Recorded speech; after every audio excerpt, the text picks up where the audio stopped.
বিষ্ণু বললেন মা বাবা দুইজনের সাথেই ভালো আচরণ করবা, বিশেষ করে মায়ের সাথে। কার সাথে? এক সাহাবী বললেন, বুখারীর বর্ণনা, মান আহাক্কু বিহুসনি সাহাবাতি ইয়া রাসূলুল্লাহ, সবচেয়ে বেশি ভালো আচরণ কার সাথে করব? বিষ্ণু বললেন উম্মুক, মায়ের সাথে। তারপরে বললেন মায়ের সাথে, তারপরে বললেন মায়ের সাথে, তিনবার বললেন মায়ের সাথে। আরেক বর্ণনা এসেছে চারবার বললেন মায়ের সাথে, পঞ্চমবারে বললেন তোমার পিতার সাথে। বাবার চেয়ে মায়ের মর্যাদা বেশি না কম? আল্লাহ বললেন বাবার চেয়ে মায়ের মর্যাদা অনেক বেশি। তার কারণ হলো মা যে কষ্ট সহ্য করেছে বাবা ওইটা করে নাই, ঠিক কিনা? হামালাতহু উম্মুহু, বাবা তোমারে পেটে ধরে নাই, পেটে ধরেছে কে? দুই নম্বরে বললেন ওয়াহানান আলা ওয়াহান, বোঝার পরের বোঝা, যন্ত্রণার পরের যন্ত্রণা 10 মাস 10 দিন বাবা সহ্য করে নাই, করেছে কে? তিন নম্বরে বললেন ওয়াফিসালুহু ফি আমাইন, 2 বছর বাবা দুধ খাওয়াই নাই, দুধ খাওয়ালো কে? 2 বছর আপনি দুধ খাইছেন, তার মানে কত লিটার দুধ আপনি খেয়েছেন, কত গ্যালন, কত গ্লাস দুধ আপনি খেয়েছেন, কোনো হিসাব আছে? বিশ্বনবী ধমক দিয়ে বললেন লাউ কাতাআতা জিলদাক, জিলদ মানে কি? চামড়া।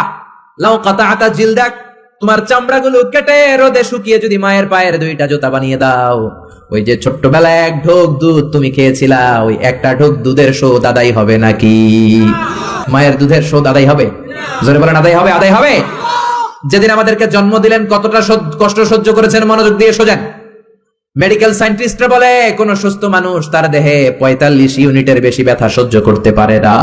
একজন তাজা সুস্থ মানুষ তার দেহে 45 ইউনিট পেইন একবারে সহ্য করতে পারে। ব্যথার মাত্রা যদি 45 ইউনিটের বেশি হয়, লোকটা হয় বেহুশ নয় মরে যাবে। আমার আর আপনার মা আমাদেরকে জন্ম দিতে যে 57 ইউনিটেরও বেশি ব্যথা সহ্য করেছেন, 57 ইউনিট প্লাস। কেন ইমাজিন, এটা কি কল্পনা করতে পারেন? কল্পনা করতে পারেন? 57 ইউনিটেরও বেশি, যেই ব্যথাটা কোনো অ্যাক্সিডেন্টে আপনার দেহের 20টা হাড় একসাথে ভেঙে গেলে যত ব্যথা, তার চেয়েও বেশি ব্যথা। চিল্লা এখন আল্লাহু আকবার। এজন্য আল্লাহ ডেকে বললেন খবরদার মায়ের সাথে বেয়াদবি করো না। মায়ের সাথে বেয়াদবি করলে তোমার কোনো আমল কাজে আসবে না। বিশ্বনবীর জলিল কদর সাহাবার নাম ছিল আলকামা। কি নাম? আরো জোরে বলেন কি নাম? আলকামা অসুস্থ, ইন্তেকাল করবে, মুমূর্ষ, কিন্তু মুখ দিয়ে কালেমা বেরোয় না। তার আত্মীয় স্বজন সবাই মিলে তার সামনে কালিমা পড়ে, কিন্তু কালিমা বেরোয় না। 3 দিন বিছানায় পড়া। কয়দিন? বিশ্বনবী বলেছেন লাকিনু মাউতাকুম লা ইলাহা ইল্লাল্লাহ, তোমরা তোমাদের মুমূর্ষ মৃত রোগীদের সামনে বসে লা ইলাহা পড়ো। কি পড়ো?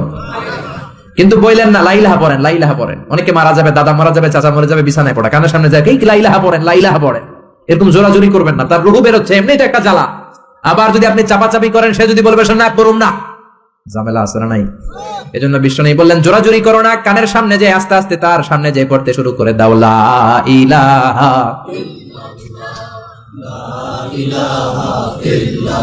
লা ইলাহা ইল্লাল্লাহু মুহাম্মাদুর রাসূলুল্লাহ। লাকিনু মাউতাকুম লা ইলাহা ইল্লাল্লাহ, তোমাদের মৃতদের সামনে যে, মুমূর্ষদের সামনে যে কালিমার তালকিন দাও। আলকামা নামক সাহাবীর মুখ দিয়ে কালিমা বেরোয় না। বিশ্বনবী বেলালকে আর সুহাইবকে, 2 সাহাবীরে পাঠালেন, যাও কালিমার তালকিন দাও। বেলাল যে তালকিন দেয় তারপরেও বেরোয় না, জিহ্বায় আটকে যায়।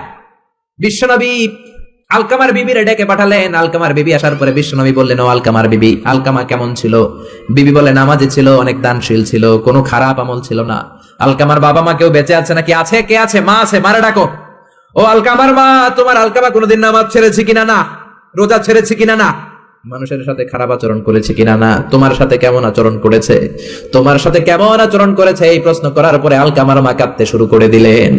আলকামার মা বলে নবী আমার কথা শুনতো না, শুধু বউয়ের কথা শুনতো। বউয়ের ওড়না ধরে পিছু পিছু ঘুরতো, আমার মনে কষ্ট দিয়েছে। বিশ্বনবী বললেন তোমার ছেলেরে তুমি মাফ করে দাও। আলকামার মা বলে না, মাফ করবো না। একথা শোনার পরে বিশ্বনবী বলেন লাকড়ি আনো, আগুন জ্বালাও, আলকামারে আগুনে ফেলে দেব। লাকড়ি আনে, আগুন জ্বালানোর পর আলকামার মা চিৎকার দিয়ে বিশ্বনবীর পায়ে পড়ে যায়।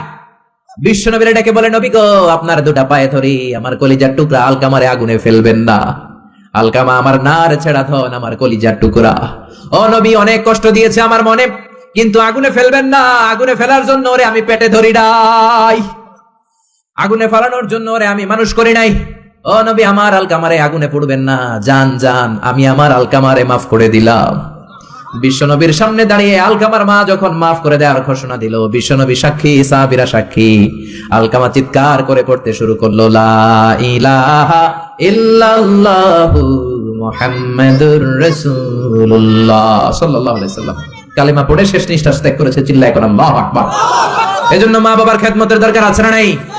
সৈয়দনা ইব্রাহিম ওনার ছেলেকে রেখে আসলেন মরুভূমিতে মক্কার জমিনে। তার বিবি হাজরা সহ হাজার মারা গেল। সৈয়দনা ইসমাইল বড় হলেন, তাগড়া যুবক। বুখারীর বর্ণনা, জুরহুম নামক কওমের একটা মেয়েকে বিয়ে করে সুখের সংসার করলেন।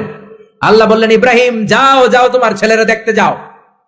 বুখারীর বর্ণনা, সৈয়দনা ইব্রাহিম ইসমাইলের বাড়িতে দেখা করতে গেলেন, বেড়াতে গেলেন। সৈয়দনা ইসমাইল বাড়িতে নাই, বনে গিয়েছে শিকার করতে। কি করতে? সব নবীরা নিজ হাতে কামাই করে খেয়েছেন, ঠিক কিনা? শিকার করতে গিয়েছেন। সৈয়দনা ইব্রাহিম দরজার পাশ থেকে সালাম দিলেন, আসসালামু আলাইকুম। ভেতর থেকে কর্কশ কণ্ঠে, ঝাঁঝালো কণ্ঠে, রাগ মাখা কণ্ঠে একটা মেয়ে উত্তর দেওয়া, আলাইকুমুস সালাম। সৈয়দনা ইব্রাহিম বললেন, কাইফা হালুকি ইয়া উম্মি, ও মা তুমি কেমন আছো? মেয়েটা ভিতর থেকে বলে, বেশি ভালো নাই। দিনকাল কেমন চলে? কয় সুবিধার না। খাওয়া দাওয়া হয়নি? কয় না হয় না। আমনে কেডা? সৈয়দনা ইব্রাহিম বলে, আমারে চিনবা না। ইদা জাআ যাওজুকি মিনাল গাবা, তোমার স্বামী যখন বন থেকে ফিরবে, ফাকরাই আলাইহিস সালাম, তোমার স্বামীর একটা সালাম দিবা। ও মুরিহিয়া ইগাইরা আতাবাতা বাবিহি, আর বলবা ঘরের দরজার চৌকাঠ যেন পাল্টে ফেলে। চলে গেলেন। বিকেল বেলা সৈয়দনা ইসমাইল চলে আসলেন। আসার পরে বিবি বলে, একটা বুড়া আইছিল। বুড়া কে আইছিল? সৈয়দনা ইসমাইল বলে, বুড়া আসবে কোত্থেকে? কেন এসেছে? কি জন্য এসেছে? কি বলেছে? তার স্ত্রী বলতে লাগলো, আপনারে সালাম দিয়েছে, ওয়ালাইকুমুস সালাম, আর বলেছে আপনি যেন ঘরের দরজার চৌকাঠ যেন পাল্টে ফেলেন। এই কথা বলার সাথে সাথে সৈয়দনা ইসমাইল ভয় পেয়ে গেলেন, লাফ দিয়ে উঠলেন। কি? ঘরের দরজার চৌকাঠ পাল্টে ফেলতে বলেছে ওই বয়স্ক লোক? ওমিয়া চোর চিনে চোরের সিগন্যাল, পুলিশ চিনে পুলিশের সিগন্যাল, আর নবী চিনে নবীর। উনি নবী, বাবাও নবী। বাবা ইব্রাহিমের সিগন্যাল বুঝে ফেলেছে। চিৎকার দিয়ে বলে, ও কপাল পুল্লি, তুই কপাল পুল্লি, নিজের কপালে নিজে কুড়াল মারলি। যারে বুড়া বইলা গালি দিলি, বুড়া না, তোর শ্বশুর আমার বাবা ইব্রাহিম খলিল। আমার বাবা যেই কথাটা বলে গিয়েছে, কথাটা তো সুবিধার না, এটার গ্রিন সিগন্যাল না, রেড সিগন্যাল। আমার বাবা বলেছে তোরে যেন আমি তালাক দেই, আমি যেন তোরে ডিভোর্স দেই। কেডাও বের হয়ে যা, ডিভোর্স দিয়ে দিলাম। আপনার আব্বাও যদি রাগ করে রাখে, পোলা তোর বউরে ডিভোর্স দিয়ে দিবেন নাকি? আবার দিয়ে দিন না। আপনার বাবাও বাবা, ইসমাইলের বাবা ইব্রাহিমও। উনি সাধারণ বাবা নন, আল্লাহর পক্ষ থেকে ওহী পেয়ে উনি কথা বলেন। তালাক দিয়ে দিলেন, নতুন বিয়ে করলেন। 3 বছর পর আবার সৈয়দনা ইব্রাহিম দেখা করতে আসলেন। আজকেও সৈয়দনা ইসমাইল বাড়িতে নাই, বনে গিয়েছে শিকার করার জন্য। আজকেও সৈয়দনা ইব্রাহিম এসে সালাম দিল, আসসালামু আলাইকুম। আজকে জাদুমাখা কণ্ঠে, মধুমাখা কণ্ঠে, সুরেলা কণ্ঠে একটা মেয়ে উত্তর দিল, ওয়া আলাইকুমুস সালাম। জিজ্ঞেস করলো, কাইফা হালুকি ইয়া উম্মি, মা কেমন আছো? মেয়ে কয়, আলহামদুলিল্লাহ আলা কুল্লি হাল, সব সময় আমরা ভালো আছি। সুবহানাল্লাহ কইবেন না? দিনকাল কেমন যায়? কয় খুব ভালো। খাবার দাবার? কয় খুব ভালো। আপনি কে? আমারে চিনবা না? মেয়ে বলে, আপনারে আমি চিনতে চাই। এই মরুভূমিতে কেউ কোনোদিন আমাদের খবর নেয় না। কে আপনি? মুরব্বী বাজান, দয়ালু মানুষ, আমাদের খোঁজ খবর নেয়ার জন্য এসেছেন। বাইরে রোদ্রের মধ্যে দাঁড়িয়ে আছেন কেন? ভিতরে আসেন। সৈয়দনা ইব্রাহিম ঢুকতে চায় না, মেয়েটা জোরাজুরি শুরু করেছে। জোর করে ঘরে ঢুকালো, শরবত বানিয়ে খাওয়ালো, রুটি বানিয়ে খাওয়ালো, খেজুর বানিয়ে খাওয়ালো, ছাগল পালতো, ছাগলের দুধ খাওয়ালো। সৈয়দনা ইব্রাহিম এই আপ্যায়ন দেখে চোখের পানি ছেড়ে মেয়েটার জন্য দোয়া করে দিল। এইটাও মাইয়া, আগেরটাও। আহা, সৈয়দনা ইব্রাহিম দোয়া করে দিল আর বললে, ইদা জাআ যাওজুকি মিনাল গাবা, তোমার স্বামী যখন বন থেকে ফিরে আসবে, ফাকরাই আলাইহিস সালাম, স্বামীর একটা সালাম দিবা। ওয়া মুরিহি ইউসবিতা আতাবাতা বাবিহি, আর বলবা ঘরের দরজার নতুন চৌকাঠ যেন জীবনেও না পাল্টায়। সৈয়দনা ইসমাইল ফিরলেন। ওয়াইফ বলতেছে, নুরানি চেহারা এক আল্লাহর ওলির মতো লোক আসছিল, মুরব্বি টাইপের। এইটা শুনে তো সৈয়দনা ইসমাইল ভড়কে গিয়েছে, লাফ দিয়ে উঠছে। কি মুরব্বি? কারণ আগের একটা তিক্ত অভিজ্ঞতা আছে না নাই? চিৎকার দিয়ে বলে, তাড়াতাড়ি বল, কেমন আচরণ করেছিলি বল।